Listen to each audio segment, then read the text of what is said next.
Vamos ter uma palavra de oração, pedindo que o Espírito Santo do Senhor nos traga direção para nós tratarmos esse assunto sobre o caminho para Deus, estudando mais uma vez sobre o tabernáculo. Pai, nós te louvamos e engrandecemos o teu nome, porque tu és o centro desta reunião. Tu és aquele que governa as nossas vidas. Tu és aquele que fez tudo por nós na cruz em Cristo. Obrigado, Pai, porque tu nos fizeste teus filhos. Tu abriu tua palavra para nós. Tem aberto a tua palavra para nós. Pai, a nossa grande expectativa, mais uma vez nesta manhã, é ouvirmos a tua voz. Tua voz, Pai, ela faz dar cria às corças. Tua voz, ela é cheia de majestade e poder. A tua voz, Pai, ela é criadora, edificadora, restauradora e regeneradora. Nessa noite, Pai, nós estamos diante do Senhor. Tu estás em nós, nós estamos em Ti. E abra os céus para nós, abra a tua palavra para nós, para que nós venhamos ouvir a tua voz. Nós não temos, ó Pai, nenhuma intenção de apenas ter um acúmulo de conhecimentos bíblicos, mas de ouvir a tua voz, porque quando nós ouvimos a tua voz, Pai, tudo faz sentido para nós. Nos dê a sabedoria para compreender as Escrituras. Abra os nossos ouvidos, Pai, fala conosco. Entregamos nas tuas mãos esse tempo de reflexão bíblica. Nossa expectativa é muito grande, Pai, então precisamos tanto de Ti. Nos ajuda, Senhor, em nome de Jesus nós oramos. Amém. Bom, então vamos ler aí nosso primeiro texto, de Êxodo 25, versículo 8. Aí está impresso no boletim. A palavra, ela diz assim, Êxodo 25, 8, na revista corrigida. E me farão um santuário e habitarei no meio deles. Domingo passado nós começamos por esse versículo aqui. Claro que esse versículo está revelando todo o coração do Pai, seu coração amoroso em habitar no meio do seu povo. E me farão. Quando ele disse para Moisés, ele trouxe toda a revelação para Moisés para que construísse, edificasse este tabernáculo. Aqui nós percebemos uma coisa muito interessante, irmãos. Então, a cada leitura que fazemos desse versículo, Deus, o Pai, sempre tem algo para nos acrescentar. Meditando essa semana, e pude perceber que quando Deus, então, chamou Moisés para trazer a revelação, como que teria que ser feito o tabernáculo, e Moisés recebeu toda a revelação do Senhor. Então, o cuidado que Deus teve, claro que este tabernáculo é uma figura muito linda da igreja, figura também do nosso corpo. Se você quiser colocar a tua vida dentro do tabernáculo, está correto, porque o tabernáculo ele tem três partes. Tem um átrio exterior, tem o átrio exterior que fala do nosso corpo, tem o átrio interior que é o lugar santo, a nossa alma, e tem o lugar santíssimo, que é o santo lugar, o santo dos santos, onde Deus então habita. Quando ele disse para Moisés, e me farão, é para ele um santuário. Então por que Deus teve tanto cuidado que o tabernáculo fosse edificado segundo as prescrições do Senhor? Claro, porque Deus iria habitar nele. Quando Deus fez o homem, Ele fez o homem uma tenda para ele, que futuramente nós seríamos habitados por ele, que a palavra vai dizer que o nosso corpo é santuário do Espírito Santo de Deus. O nosso corpo é santuário do Espírito Santo, o nosso corpo é santuário de Deus, o nosso corpo é santuário do Filho, a Trindade habita em nós. Então você imagina o cuidado que Deus teve para com Moisés, para que ele então pudesse edificar este tabernáculo, segundo tudo como Deus havia prescrito para ele. Não é como Moisés queria realizar, Era como Deus queria, porque Ele iria habitar neste santuário. E claro, irmãos, que aqui é uma figura linda da igreja. Ele é o edificador, porque se você parar para pensar, quando Deus vem habitar dentro de nós, e esse tabernáculo aqui, ele inclui duas coisas que são fundamentais, importantíssimas para a nossa vida. Em primeiro lugar, que o tabernáculo fala, na primeira parte, ele é a casa de Deus. O tabernáculo é a casa de Deus. E a outra é o sacerdócio. Sacerdócio de todos os cristãos. Sacerdócio santo, que ele havia prometido. Então Deus, desde o início, mesmo que o pecado entrou no mundo, ele começou a trabalhar, usando muitas figuras, para que então na nossa era, irmãos, e como nós somos privilegiados, porque hoje o nosso tabernáculo, ele é habitado pela Trindade Santa. Deus alcançou o seu repouso em todos aqueles que creram. A obra foi consumada no Calvário, João 19, versículo 30, quando Jesus disse, está consumado.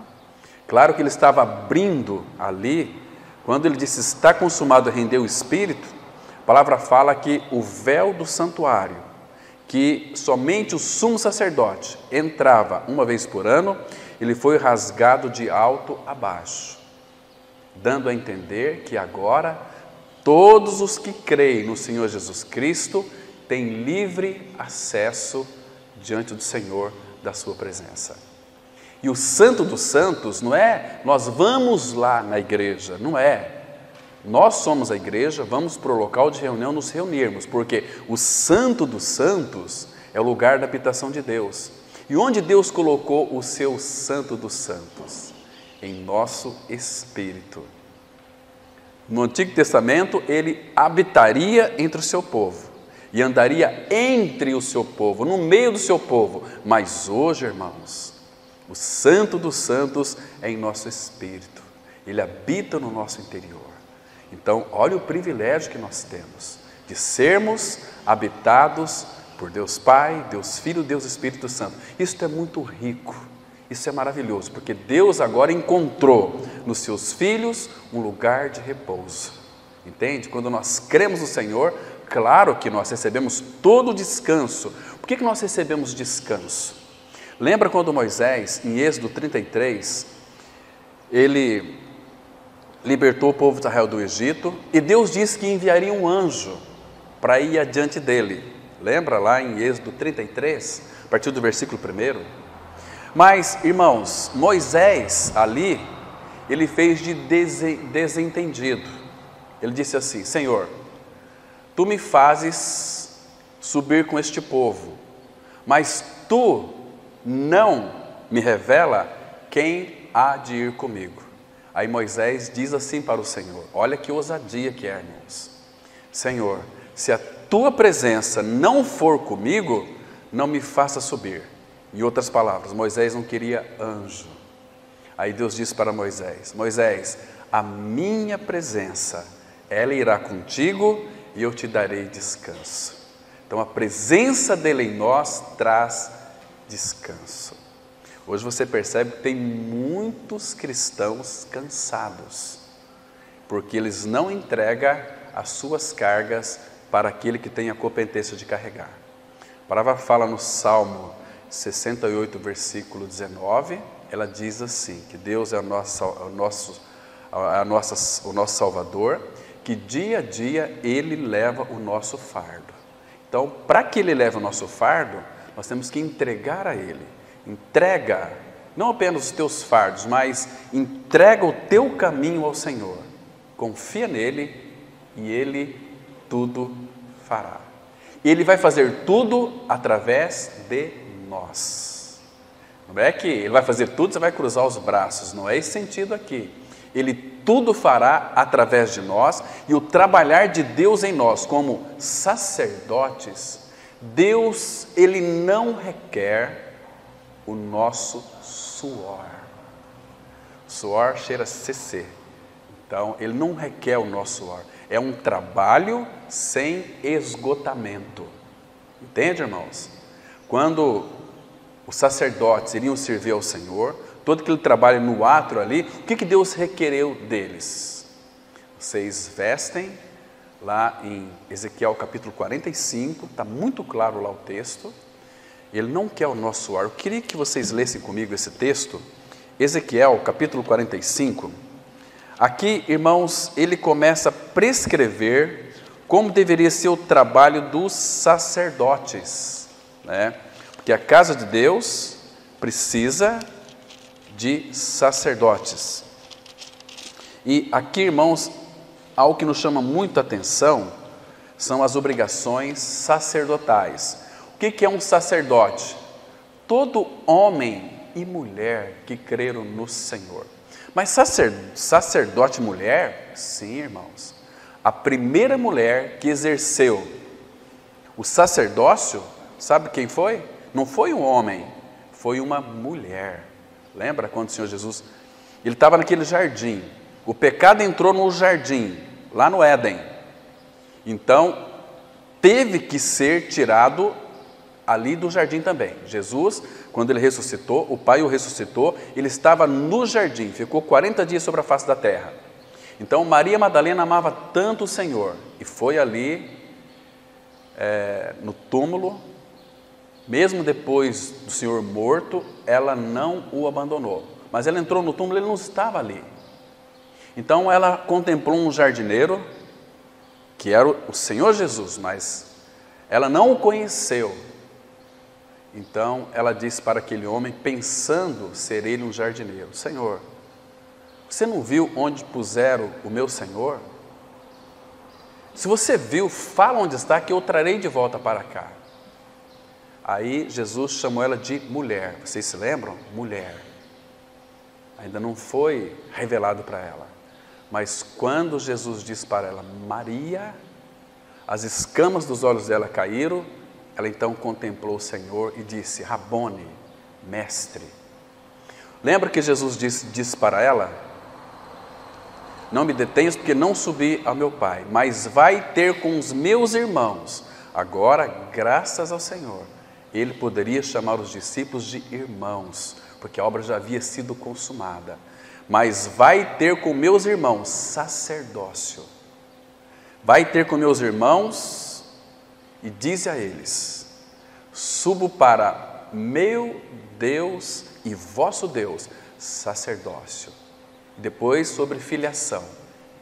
E ele diz assim, subo para o meu Pai, e eu que sou filho unigênito do Pai, subo para meu Pai, mas agora ele não é mais o unigênito, agora ele é o primogênito.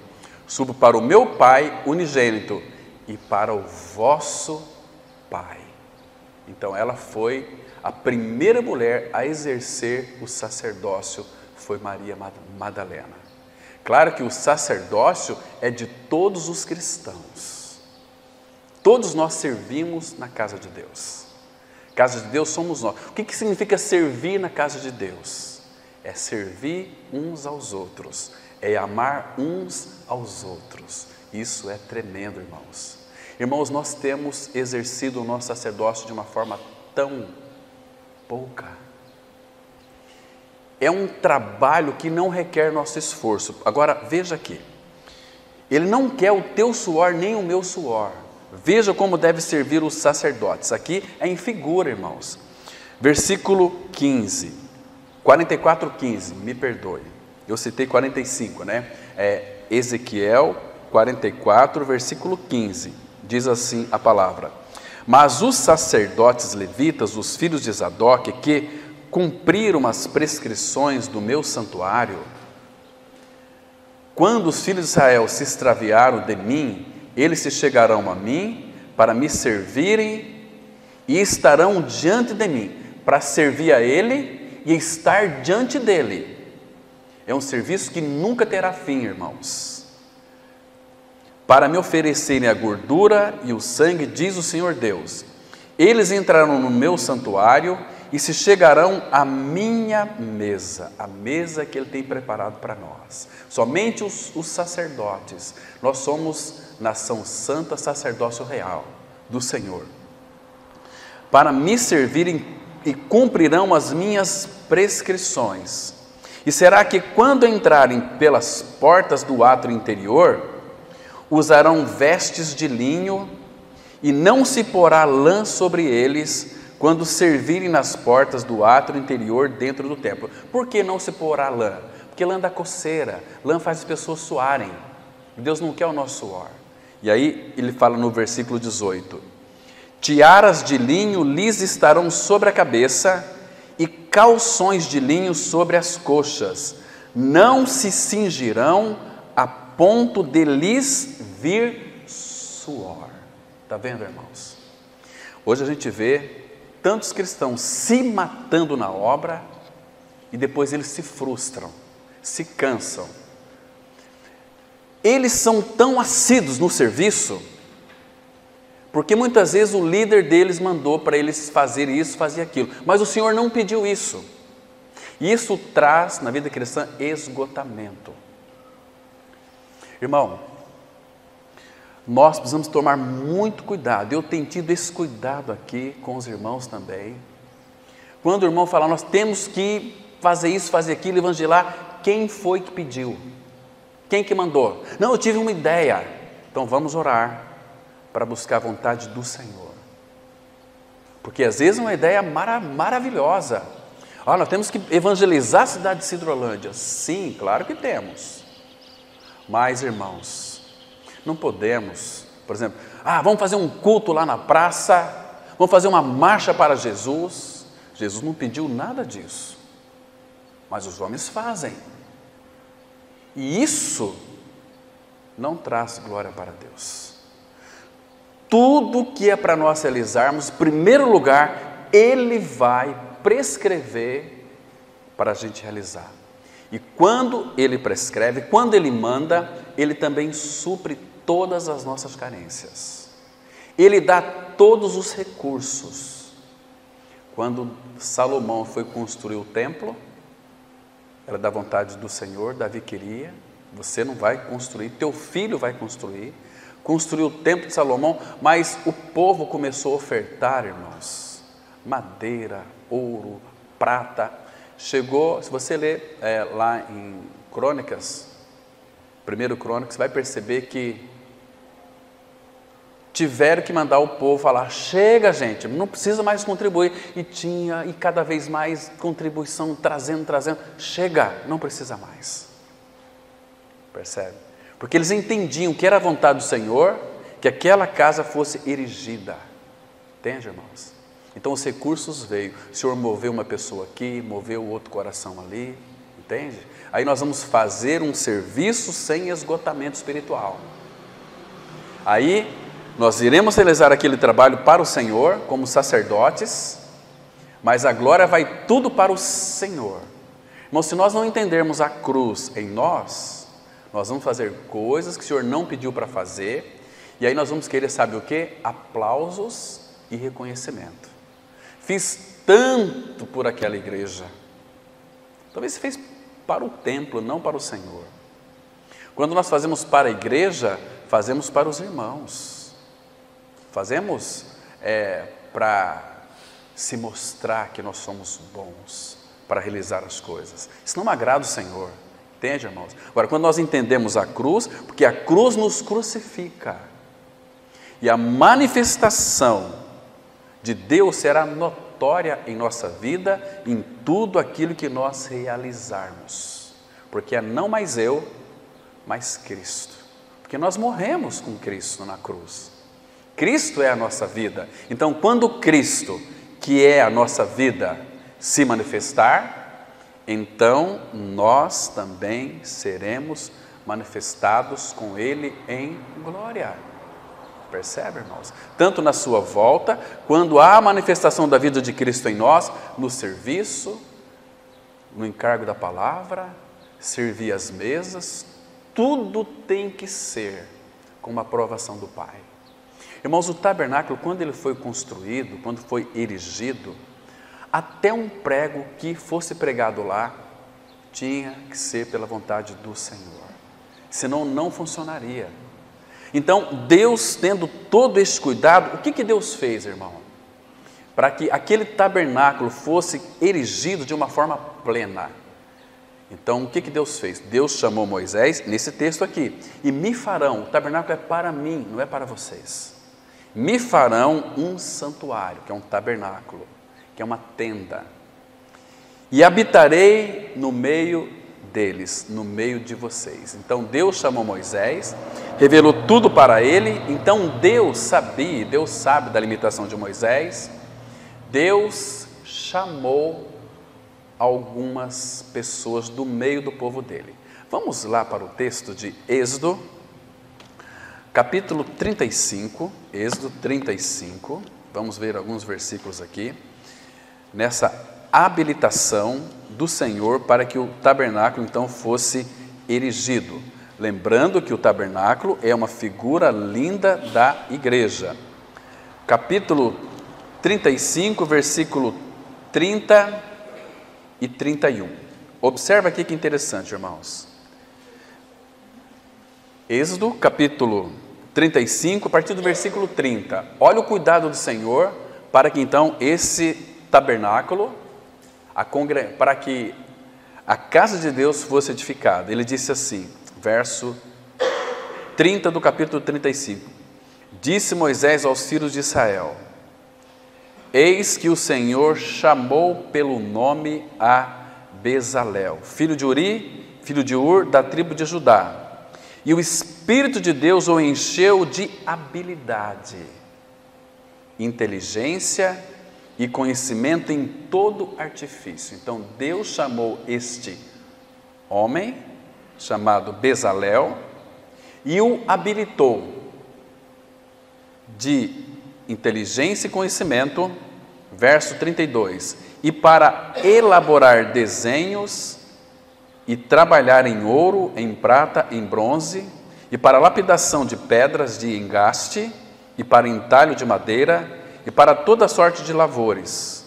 Também lhe dispôs o coração para ensinar a outrem, a ele e a Oliabe, filho de Aizamaque, da tribo de Dan, encheu-os de habilidade. Percebe que quando Deus chama, Ele capacita, Ele habilita.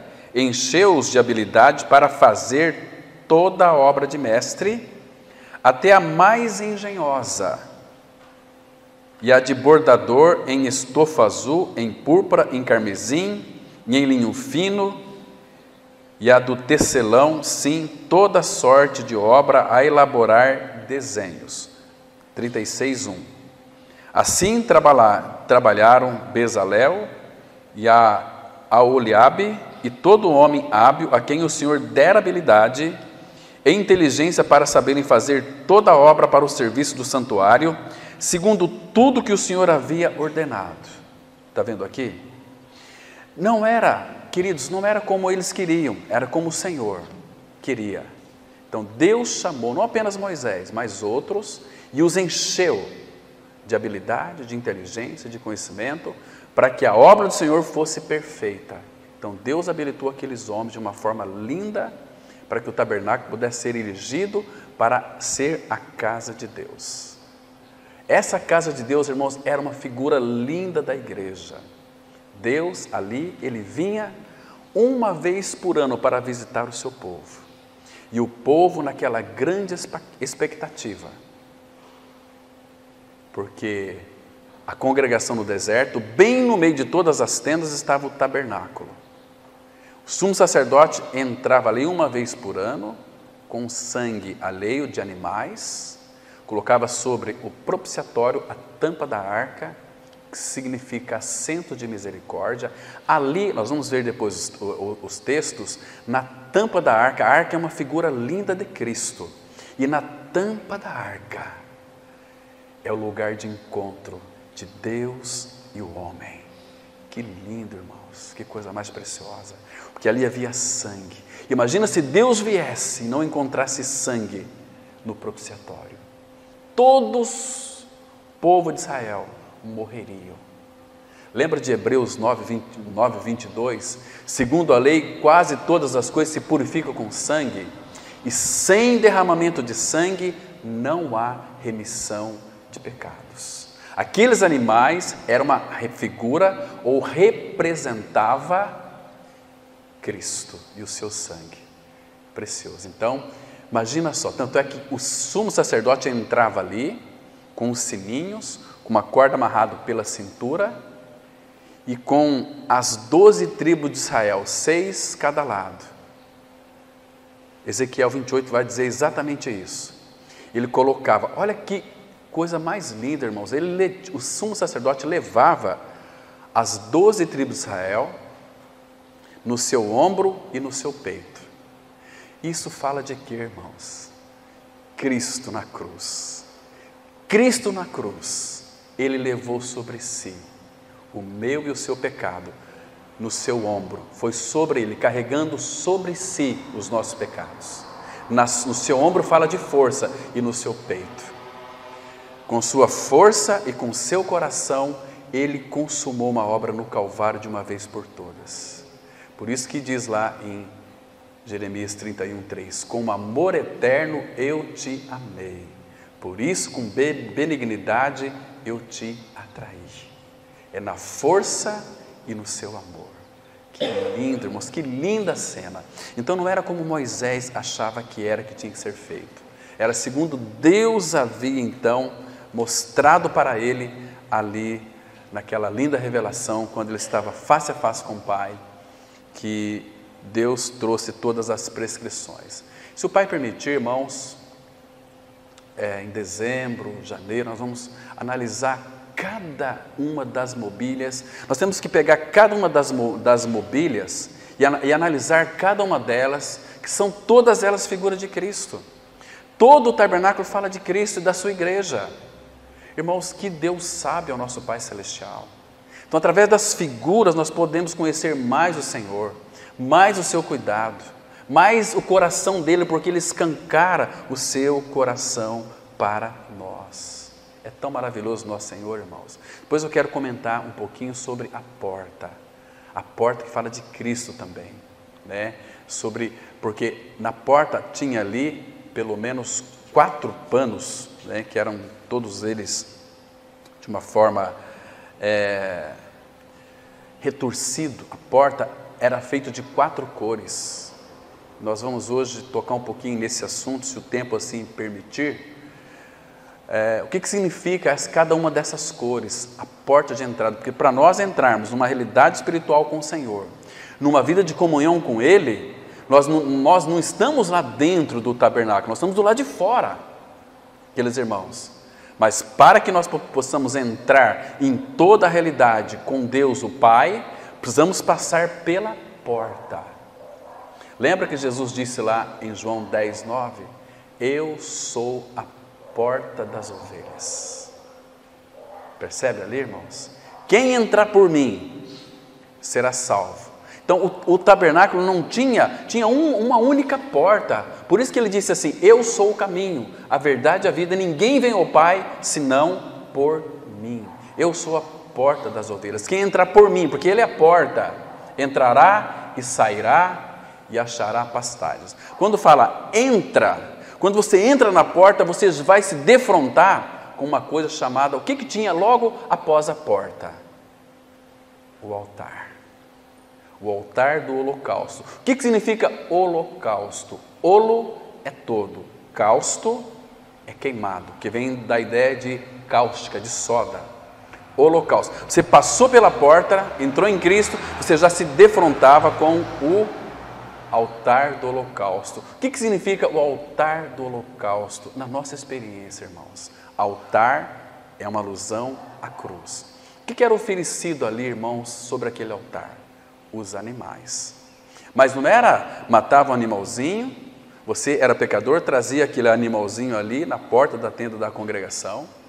Então, você, muitas vezes, ele substituía você. Então você era um pecador, então o sacerdote pegava aquele animalzinho, recebia ali na porta, levava para dentro, sacrificava e imolava ele. Então agora esse animalzinho já está pronto para o altar. Não, ele era esfolado.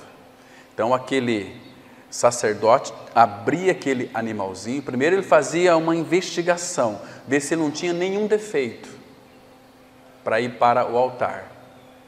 Então examinava por fora, Lembra lá em João 19, 3 vezes, Pôncio Pilatos olhou para Jesus e depois disse para o povo: eu não vejo nele nenhum crime, não vejo nele nenhum defeito. Lembra lá em João capítulo 19? Então aquele sacerdote esfolava, abria aquele animalzinho para ver suas vistas. Se houvesse algum defeito, aquele animalzinho não poderia ser oferecido. E Jesus não tinha nenhum defeito. Olha a figura, irmãos, o paralelo das eras. Jesus e o altar. Ele é a porta. Entrou na porta e tinha o altar. Então, se não houvesse nenhum defeito naquele animalzinho por dentro também, então agora aquele animalzinho poderia ser oferecido ao altar. Seria queimado e Deus recebia. Deus, ele aspirava aquele sacrifício como cheiro suave, né? Então ele aceitava o pecador, era uma figura, mas aquele sacrifício não poderia remover pecado, porque o Cordeiro de Deus, lá em Gênesis capítulo 22, outra figura linda, irmãos, quando Abraão foi oferecer Isaque, seu filho, lembra que eles foram caminhando juntos? O pai colocou a lenha nas costas do filho e foram para o Monte Moriá. Que linda cena nós vemos ali. Chegando no Monte Moriá, o que Isaque disse para Abraão? Papai, tem a lenha, o fogo e o cutelo e o altar, mas onde está o cordeiro? Onde está o cordeiro? Aí depois João, ele interpreta para nós, João 1:29, ele responde à pergunta de Isaque: onde está o cordeiro? Depois de muitos anos, João diz assim: eis o Cordeiro de Deus, que tira o pecado do mundo. Oh, irmãos, isso é muito precioso. Isso não é assunto de religião, é de vida, porque Ele consumou uma obra para cada um de nós. Então o tabernáculo tem muitas lições para nós preciosas, irmãos, porque quando Deus, Ele começa a falar do seu lugar de habitação, por onde que Ele começa? Claro que Ele vai começar falando para que a gente possa entrar nessa relação com Deus cada vez mais profunda de conhecimento de Deus em Cristo. Sabe que Ele diz lá em 2 Coríntios capítulo 4, versículo 6? Vamos lá para o texto, porque foi Deus quem disse, né? Das trevas resplandecerá a luz. Ele mesmo resplandeceu em nosso coração para o conhecimento da glória de Deus. 2 Coríntios 4, versículo 6, ele diz assim, olha: porque Deus que disse, das trevas resplandecerá a luz, Ele mesmo resplandeceu em nosso coração para a iluminação do conhecimento da glória de Deus na face de Cristo. Então, nós vamos conhecer Ele com a nossa face, o Pai, somente através da face de Cristo. Então, primeiro que a nossa experiência espiritual, nós não começamos pela arca, mas pela porta, porque nós estamos do lado de fora. Agora, foi Ele quem estabeleceu o tabernáculo, e nós somos chamados para entrar nessa realidade espiritual da porta. Queridos, a primeira coisa que vemos é a porta. Agora, irmãos, eu vou ler bastante texto com vocês aqui, e queria que vocês acompanhem. Vão citar aqui, mas eu quero que vocês leiam, acompanhem junto comigo. Vamos ver a questão da porta lá em Êxodo, capítulo 27, versículo 16. Êxodo, que vai falar a respeito da porta. 27, verso 16. Vamos ver aqui como que era essa porta. Diz assim, versículo Êxodo 27, versículo 16, diz assim. Olha que interessante aqui, amados. Olha, 27, verso 16. A porta do átrio haverá um rebusteiro de 20 côvados. Agora, preste atenção nessas cores aqui. Eu vou falar comentar um pouquinho sobre ela de uma forma panorâmica, porque é muito detalhes. Levaria muito tempo para a gente analisar cada uma dessas cores. Diz assim, olha, a primeira é um rebusteiro de 20 côvados de estofo azul e púrpura e carmesim e linho fino retorcido. Presta atenção que a porta, esses tecidos ali, ela tinha o quê? Era de estofo azul e púrpura e carmesim e linho fino, retorcido, obra de bordador. Suas colunas serão 4 e as suas bases 4. Era de 4 cores. Então, isso traduzindo para o Novo Testamento, irmãos, nós vamos encontrar essas 4 cores, elas têm um significado fundamental para nós nos 4 evangelhos. Em Apocalipse capítulo 4, ali ele vai falar também sobre 4 seres viventes. O primeiro era o leão, lembra? O leão. O segundo fala ali do homem, da humanidade de Cristo. E o terceiro fala de um novilho, fala do Senhor Jesus como o servo. Em quarto fala da águia. Apocalipse 4, você pode ir lá depois, você vai encontrar no versículo 7, né? Então, fala da águia que fala de Deus de fato. Agora, eu queria vamos ver que nesta porta, vocês perceberam aqui que há 4 tipos de tecido. Todas elas falam de Cristo, né? E você vai encontrar todas elas nos 4 evangelhos. Por exemplo, o púrpura é a cor real que indica que ele é rei. Púrpura fala de realeza, fala da soberania, que Jesus é o rei dos 6. Qual evangelho que fala que Jesus Cristo é rei? Evangelho de Mateus. Ele é o rei da glória. Agora, púrpura é a cor que os reis usavam. E Jesus, ele é o rei dos judeus. Deixa eu ajudar os irmãos com um texto aqui. Vamos lá para Marcos, capítulo 15. Evangelho de Marcos, capítulo 15. Vamos, o versículo 17. Marcos 15, verso 17. Aqui nós temos uma declaração fundamental mostrando a cor púrpura, o significado dela. O versículo 17 e 18. Marcos 15, 17 e 18 diz assim a palavra: vestiram-no de púrpura e, tecendo uma coroa de espinhos, lá puseram na cabeça, e o saudavam dizendo: salve, rei dos judeus.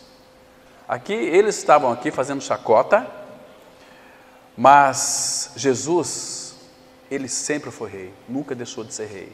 Ainda que na sua humilhação, ele não deixou de ser rei e foi reconhecido por homens ímpios. Então, púrpura aqui, irmãos, fala de Jesus como o rei dos 6 e senhor dos senhores. Aí vocês viram lá que tem também a outra tipo de tecido que era carmesim. O carmesim fala do que, irmãos? Fala de vestes sacerdotais. Nós, como sacerdotes, servimos ao Senhor um trabalho sem suor, um trabalho sem esgotamento. Estão me compreendendo aqui? Então, se você ler, por exemplo, a chave do Evangelho de Marcos, é Marcos 10, 45, quando Jesus ele diz assim: o Filho do Homem veio não para ser servido, mas para servir e dar a sua vida em resgate de muitos. Então, é o servo. Isaías 41 diz assim: eis o meu servo. E Jesus sempre será servo, mesmo na glória.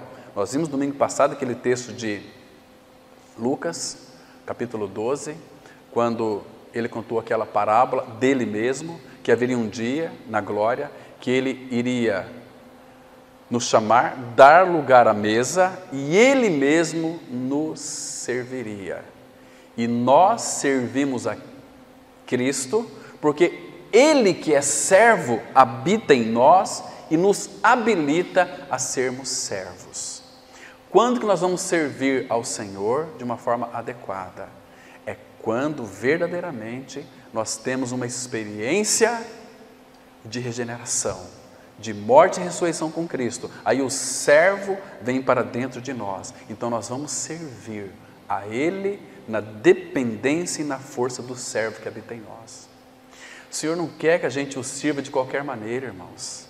A gente vê hoje, tantos evangélicos. Eu sou servo de Deus, eu sirvo a Deus, mas a gente vê que é um serviço totalmente inadequado. E eles se denominam como os fariseus hipócritas. Nós somos servos de Deus. Mas, irmãos, a gente não vê serviço. A gente vê gente amargurada, a gente vê gente ressentida, gente que foi perdoada e não perdoa, gente doente. Então, queridos, não vale a pena você ser um religioso. Filho, que é habitado pelo servo, e vamos servi-lo de uma maneira adequada. Irmãos, o carmesim, ele é produzido pela morte e fala dos sofrimentos de Cristo. Era um verme, fêmea, que tem um nome, Coccus ilicis, que grudava numa madeira, naquele pau de uma árvore, então ela morria. Lembra que Jesus disse lá em Salmos 22:6? Olha o que ele disse lá, irmão. Eu sou verme e não homem. Então o carmesim tem tudo a ver com os sofrimentos de Cristo. Percebe? Então ele morreu na cruz. Ele sofreu, fala dos sofrimentos de Cristo. 1 Pedro 4:1, a palavra vai mostrar, e vale a pena a gente ler esse versículo, irmãos, de uma forma tão preciosa, mostrando aqui, 1 Pedro 4, versículo 1, fala do sofrimento do nosso amado Senhor, 1 Pedro 4, verso 1, diz assim a palavra: Ora, tendo Cristo sofrido na carne, lembra que ele disse lá em Salmos 22:6? Eu sou verme, não homem. Tendo Cristo sofrido na carne, armai-vos também vós do mesmo pensamento, pois aquele que sofreu na carne deixou o pecado. Está vendo aqui? Então o carmesim fala dele como servo, este servo sofredor. Entende, irmãos? Agora, Lucas vai mostrar Jesus como aquele que é o linho fino retorcido, porque mostra que ele é um homem perfeito, linho fino. Jesus é um homem perfeito, porque Lucas vai tratar como médico da humanidade do Senhor Jesus Cristo. Aqueles 4 elementos da porta. Um era que nós já vimos aqui então, a púrpura, depois o carmesim, agora esse linho fino, é os atos de justiça deste homem perfeito, linho fino. E o estofo azul. O estofo azul fala da sua natureza celestial, que é o Evangelho de João. E João ali enfatiza que ele é Deus, ele é a palavra. No princípio era o verbo estava com Deus, e o verbo era Deus. Agora este verbo se fez carne e tabernaculou, e habitou, colocou a sua tenda no meio de nós. Estendeu a sua tenda no meio de nós. E ele olha para a nossa casa assim, a nossa casa, vimos domingo passado, é uma casa empesteada de espíritos imundos. Quando o espírito do homem sai, quando o espírito imundo sai do homem, anda por lugares aí escuros, escusos, cemitérios, não achando lugar, volta para a sua casa. De que forma que ele encontra essa casa? Varrida, bonita e ornamentada. Então vai e leva mais 7 espíritos, e aí o último estado daquele homem se torna pior do que o primeiro.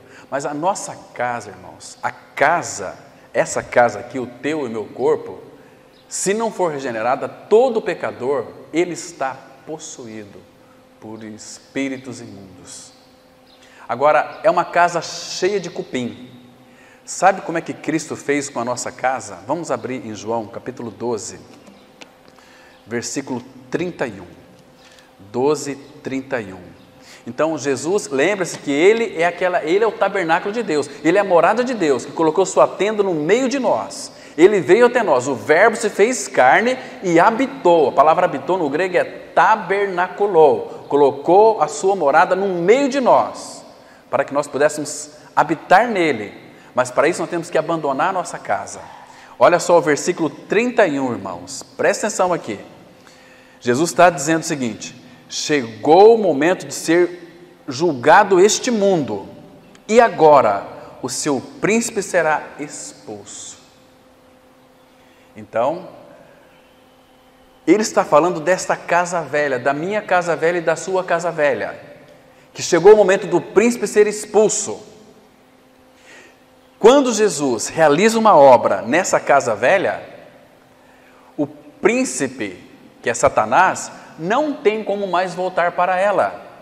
Porque no versículo 32 ele disse assim, ele vai mostrar como ele vai realizar isso, como que ele vai expulsar o príncipe deste mundo, desta casa, definitivamente. E eu, quando for levantado da terra, atrairei todos a mim mesmo.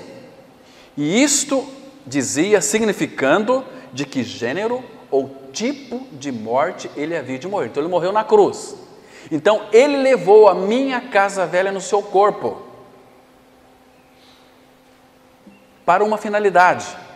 Paulo vai dizer isso para nós em Romanos 6,6. Sabe o que ele faz com a nossa casa velha? Ele diz assim, Paulo diz assim, Romanos 6,6. Sabendo isto, que o nosso homem velho, a nossa casa velha, foi com ele crucificado, para que o corpo do pecado seja destruído e não sirvamos mais ao pecado como escravo.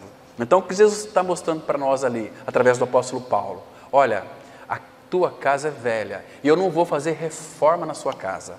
Quem faz reforma é religião. Olha, vem para a nossa igreja que a tua vida vai melhorar. Jesus não melhora a vida de ninguém, irmão. Ele crucifica a nossa velha vida no seu corpo, lá na cruz, e nos dá a sua nova vida pela ressurreição. E aí, o que nós vamos encontrar no Pai? Uma casa nova. Qual casa nova que é esse? Onde é a casa de Deus hoje? Lembra em João 2, tem que ler com bastante cuidado ali para interpretar, quando Jesus chegou na porta do templo, entrou no templo, viu aqueles vendilhões fazendo negociata. Então Jesus bem tranquilo, muitos pregadores aí dizem que ele estava nervoso, não. Ele fez aquele azorrague. Demorou um tempo até ele fazer. Depois que ele fez, ele expulsou a todos e disse assim: está escrito, a minha casa será chamada casa de oração para todos os povos. Muito bem, expulsou. E aí depois ele disse: destruí este santuário, em 3 dias eu o reedificarei. Está louco? Disseram aqueles fariseus. Nós demoramos 46 anos para edificar e 3 dias você vai reedificar? Mas depois João interpreta para nós. Ele dizia isto referindo-se ao seu corpo. Agora a realidade daquela casa tinha chegado, que é Cristo. Ele é a casa de Deus. Por isso, irmãos, onde é que nós estamos? Se alguém está em Cristo, dentro de Cristo, habitando, unido a Cristo. 1 Coríntios 6, verso 17. Aquele que se une ao Senhor é um espírito com Ele. Nós estamos em Cristo, Cristo está em nós. Ele diz assim: permaneça em mim. A palavra permanecer significa habite em mim e eu habitarei em vós. Eu sou a casa de Deus. Lembra de João 1,51? Primeiro você tem que ver Jacó. Teve aquele sonho. Você se lembra que Jacó teve um sonho, que os anjos vinham sobre aquele local, sobre a casa de Deus. Lembra? E depois Jacó acordou daquele sonho e disse assim: esta aqui é Betel, a casa de Deus. Betel, Bet, casa, El, Deus. Betel, casa de Deus. Esta é a casa de Deus. E eu não sabia. Sabe como é que João interpreta para nós a casa de Deus? Evangelho de João 1,51. Ele diz para aqueles Natanael e André, seu irmão, Felipe, ele diz o seguinte: vocês verão os céus abertos e os anjos de Deus subindo e descendo sobre o Filho de Deus. Então, Cristo, Ele é a casa de Deus. Mas essa casa de Deus veio para dentro de nós, irmãos, e fez de nós casa de Deus. Por isso que ele fala assim: Colossenses 3,16. Habite ricamente em vós a palavra de Deus. E Ele fez da casa de Deus, porque eu criei, você também creu, então nós somos casas de Deus, nós somos aquelas pedras vivas, aqueles tijolos que fomos constituídos, ou estamos sendo constituídos, como diz Efésios, capítulo 2. Abram lá comigo, Efésios 2. Irmãos, isso é muito precioso, irmãos, muito lindo. Nós devemos atentar para isso, e orar a respeito disso, e buscar mais luz sobre isso. Efésios 2, muito bem, vou ler a partir do versículo 19, diz assim a palavra do Senhor. Efésios 2, verso 19, que diz assim: assim já não sois estrangeiros e peregrinos, mas concidadãos dos santos e sois da família de Deus. Nós já somos da família de Deus, nascemos de novo. Ele continua dizendo: e sois da família de Deus, edificados sobre o fundamento dos apóstolos e profetas. Qual é o assunto? Qual é o fundamento dos apóstolos e profetas? 1 Coríntios 3,9, Paulo fala que fundamento é Cristo.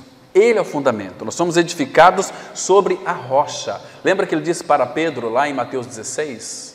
Tu és Pedro, e sobre esta rocha, sobre esta pedra, eu edificarei a minha igreja.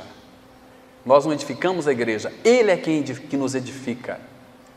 Eu edificarei a minha igreja. Então nós somos edificados sobre o fundamento dos apóstolos e profetas, sendo Ele mesmo, Cristo Jesus, agora glorificado, não é Jesus Cristo, agora é Cristo Jesus, glorificado, ascenso, a pedra angular, a pedra principal, a pedra de remate, a pedra de esquina, a pedra angular, no qual todo edifício, você é uma pedra desse edifício, eu também, no qual todo edifício bem ajustado cresce. Olha aqui, irmãos, a importância do nosso crescimento. Cresce para santuário dedicado ao Senhor, no qual também vós, juntamente. Eu creio no Senhor, eu vou ficar na minha casa, eu tenho comunhão com Deus lá na minha casa, mente isso aí, olha, eu preciso saber se você de fato é corpo de Cristo. O corpo não pode ficar separado, o corpo tem que estar junto. As pessoas que se dizem evangélicas e não têm prazer na comunhão da igreja, são filhos do diabo, nunca nasceram de novo. Tem aqui conhecimento bíblico, mas não tem realidade no coração. Queridos, a casa de Deus é um lugar de alegria. Salmo 122:1, alegrei-me quando me disseram, vamos à casa do Senhor, encontrar com outros irmãos. A igreja, quando ela perde a sua identificação, seu prazer na reunião, ela já se perdeu, percebe? Então olha aqui, no qual vós juntamente estáis sendo edificados para a habitação de Deus no Espírito. Então quanto mais nos reunimos, mais vamos conhecer o Senhor, mais temos o falar do Senhor. É igual aqui, falei para vocês uma vez, estamos aqui reunidos, muitos estão em casa hoje, já trabalhei semana inteira, vou levantar tarde. Queridos, estão perdendo uma rica oportunidade para sermos edificados juntos, bem ajustados. São pessoas que não têm firmeza no Senhor, porque se você e eu não tivermos prazer na reunião da igreja hoje, será que vamos para o céu? Porque céu é um lugar de unidade. A unidade já foi feita e a nossa responsabilidade é preservar a unidade do Espírito no vínculo da paz. Percebe? E se a pessoa, tanto faz, tanto fez, vamos supor que ela creu e foi para a glória. Será que ela está preparada de ver uma unidade eterna ali para sempre? Não vai. Ela vai sentir um peixe fora d'água. Talvez ela vai desejar até ir para o inferno. Aqui é um lugar que eu não suporto ficar aqui. Santidade. Aqui, louvar o Senhor. Não, eu não quero isso para mim, não. Eu nunca quis. Não é assim? E assim são muitos, irmãos, infelizmente, que têm o privilégio de ouvir a palavra. E são uns evangélicos relaxados. Percebe, irmãos? E maldito todo aquele que fizer a obra do Senhor relaxadamente. Jeremias 48:11. Maldito todo aquele que fizer a obra do Senhor relaxadamente. A primeira obra do Senhor começa, sabe como? Lembra lá de João capítulo 6, verso 28 e 29? Senhor, que faremos para realizar as obras de Deus? Jesus respondeu, a obra de Deus é esta, que creiais, que estejam unidos naquele que Deus enviou. Fiquem unidos a mim. Essa é a primeira obra. Jesus, antes de enviar os discípulos para pregar, chamou Marcos 13, 14, chamou os que ele mesmo quis para estar com ele. Estar com ele, passar tempo com ele. Depois os enviou a pregar. Mas primeiro é para estar com eles. Aí eles foram, depois Jesus os enviou, de 2 em 2, aqueles 70 foram, quando voltaram, trouxeram o relatório. Senhor, que maravilha, Senhor, os próprios demônios pelo teu nome nos submetem. Eles estavam todos felizes, radiantes, mas Jesus diz lá, em Lucas 10, 20, alegrai-vos, não porque os espíritos malignos vos submetem, mas alegrai-vos porque os vossos nomes estão escritos nos céus. É diferente, irmãos. Vocês não sabem o que é a eternidade. Jesus diz, eu lhes dou a vida eterna, jamais perecerão. Irmãos, que precioso. Olha, eu amo tanto a igreja, irmãos. A igreja está no coração do Pai. Então, o nosso amado Senhor, Ele amou tanto a igreja e se entregou pela igreja, nós não podemos amar menos a igreja. Paulo vai dizer sempre nas suas cartas, amai-vos uns aos outros, como eu vos amei. O próprio Senhor saiu dos seus lábios aquelas lindas palavras, lá em João 13, versículo 34 e 35. Percebe? Como? Nisto todos conhecerão que sois meus discípulos, se tiverdes amor uns pelos outros. Você ama o seu irmão? Se envolve. Sabe por que a gente não ama os nossos irmãos? Porque nós não nos envolvemos com eles. Eu vou lá na igreja, fica lá, eu aqui, graça e paz, vou para minha casa. Às vezes a gente toma até como aqui é muito comum no Mato Grosso do Sul, né? Tomar um tereré. A gente tem prazer em tomar tereré com gente ímpia, mas com os filhos de Deus não. Eu vou lá, eu tenho comunhão com os irmãos. Que comunhão que você tem com os irmãos aqui? Você está vendo os irmãos, mas você tem servido o seu irmão? Tem lavado o pé do seu irmão? Tem ajudado seu irmão?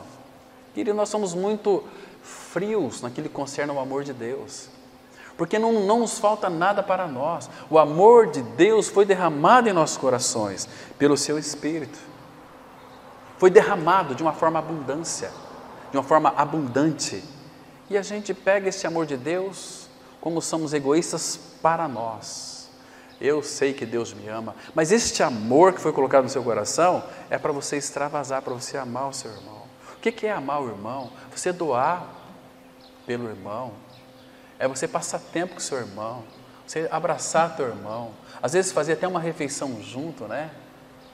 É tão gostoso, irmãos, você poder hospedar o irmão na sua casa. É tão gostoso você poder receber a visita de alguém que é irmão. Eu tenho muito prazer. O Senhor tem me dado a graça de receber muitos irmãos na minha casa, né? E é gostoso, porque a casa minha é dos meus irmãos também, percebe? Então, esse é o sentido de uma comunhão tão preciosa. Então, irmãos, casa de Deus, nosso Pai, Ele é tão maravilhoso, providenciou para nós uma morada, né? Que é o próprio Senhor Jesus Cristo. Então, queridos, deixa eu comentar mais um pouquinho aqui, e nós vamos ter que parar, né, de fazer os boletins, porque já faz mais ou menos um mês e pouco que eu não consigo ler junto com vocês o boletim, né? Mas, irmãos, essa casa, que é a casa de Deus, é o lugar de santidade. Lá no Salmo 93:5, a palavra fala assim que convém a tua casa a santidade, porque Ele é santo, Ele habita em nós. Então, a casa de Deus é um lugar de alegria. O apóstolo Paulo, mesmo sofrendo, depois de apanhar preso lá em Filipos, Filipenses 4:4, ele disse assim: alegrai-vos no Senhor, alegrai-vos sempre no Senhor. Outra vez digo, alegrai-vos. Alegrai-vos é um imperativo. Quando Deus manda, Ele primeiro nos capacita. Cristo é a nossa alegria, o fruto do Espírito é a alegria. Então, qual é a tua dificuldade em se alegrar no Senhor? Irmãos, não fica tão feio quando você vê um crente carrancudo? Parece que a face daquele irmão lá tem uma tempestade, né? Parece tem uma nuvem negra em cima, que carranca. O sorriso é a senha dos amigos, não é assim? Quando você chega perto de alguém, alguém sorri para você, não é maravilhoso isso? Sorriso, tão gostoso ver alguém sorrindo, prazer. Mas quando você chega perto de alguém, está aquela carranca, né? Qual a sua interpretação? Parece que ele não está gostando de mim, não é assim? Falei para vocês uma vez, tinha um irmão que sempre vinha me cumprimentar, e alegre, feliz, e um dia chegou na reunião da igreja, estava ministrando a palavra, ele lá no canto, cabeça baixa, falei, meu Deus, o que eu fiz para ele? Olha como é que nós somos estúpidos, já de julgar. O que eu fiz para aquele irmão? Por que ele está tão assim, rústico, cabeça baixa, parece que matou 10. Aí falei, sei lá, a gente prega a palavra, às vezes a palavra pegou nele, e ele ficou bravo, é problema dele. Mas aí depois o Espírito começou a queimar no meu coração. Fui lá, falou, irmão, como é que você está? Tudo bem? E eu fui com a intenção, se eu fiz alguma coisa para você, quero que você me perdoa. Falei, não, meu irmão, que isso? É que, olha, ontem, rapaz, eu passei a noite inteira sentado no trono. E com muito esforço eu vim ouvir a palavra hoje. Falei, como eu sou estúpido, como eu julguei mal aquele irmão, né? E nós somos assim, irmãos. Você perceber que teu irmão está com cara virado assim, vai até ele e fala, meu irmão, tem alguma coisa aí que, sei lá, parece que você está com algum problema? Se tiver, se for com relação a mim, me perdoe, em nome de Jesus, nós vamos aqui reatar a nossa comunhão. Não deixa para depois, vamos deixar, o tempo resolve. O tempo resolve é a linguagem do mundo. Jesus fala, se você souber que teu irmão tem algo contra você, não é você contra ele, algo contra você, vá ter com teu irmão, né? E conversa com ele, e reconcilia com ele. Vamos viver felizes, vamos viver alegre, não vamos ficar amarrado com ninguém não. Isso tira a nossa alegria. Então, irmãos, nós precisamos urgentemente buscar essa alegria aos pés do Senhor. Você se lembra que quando Adão pecou, ele foi afastado do Senhor durante muitos anos, mas depois de algum tempo, graças ao Senhor, nós éramos, até então, em Adão. Todo que está em Adão não está em Cristo. Quem está em Adão é escravo de Satanás e faz a vontade da carne e dos pensamentos. Mas uma vez que Cristo veio nos resgatar, uma das coisas que o regenerado tem, o distintivo da nova criatura do Filho de Deus, sabe qual é? Na casa de Deus, é a alegria. Tem um texto aqui de Isaías, abra lá comigo, irmãos, 51. Nós somos resgatados, graças a Deus por isso. Isaías 51, versículo 11. Olha que texto precioso aqui. Nós já estamos encerrando já, irmãos. Diz assim a palavra, Isaías 51, verso 11. A palavra, ela diz assim, olha que coisa mais preciosa. Assim, Isaías 51, 11. Assim voltarão os resgatados do Senhor e virão a Sião com júbilo, e perpétua alegria lhes coroará a cabeça. O regozijo e a alegria os alcançarão, e deles fugirá a dor e o gemido. Que lindo, que lindo, que lindo, irmãos. Isaías, capítulo 60, abra comigo aí, Isaías, capítulo 60, versículo 19 e 20. Aqui temos uma coisa aqui muito interessante. Você se lembra que na casa de Deus é um lugar cheio de luz. Em João 8,12, Jesus disse assim, eu sou a luz do mundo. E essa luz está em nós, porque Cristo é a nossa vida. Agora, veja aqui, irmãos, versículo 19 e 20. Isaías 60, 19 e 20. Nunca mais te servirá o sol para a luz do dia, nem o seu resplendor a lua te alumiará, mas o Senhor será a tua luz perpétua e o teu Deus a tua glória. Olha o versículo 20.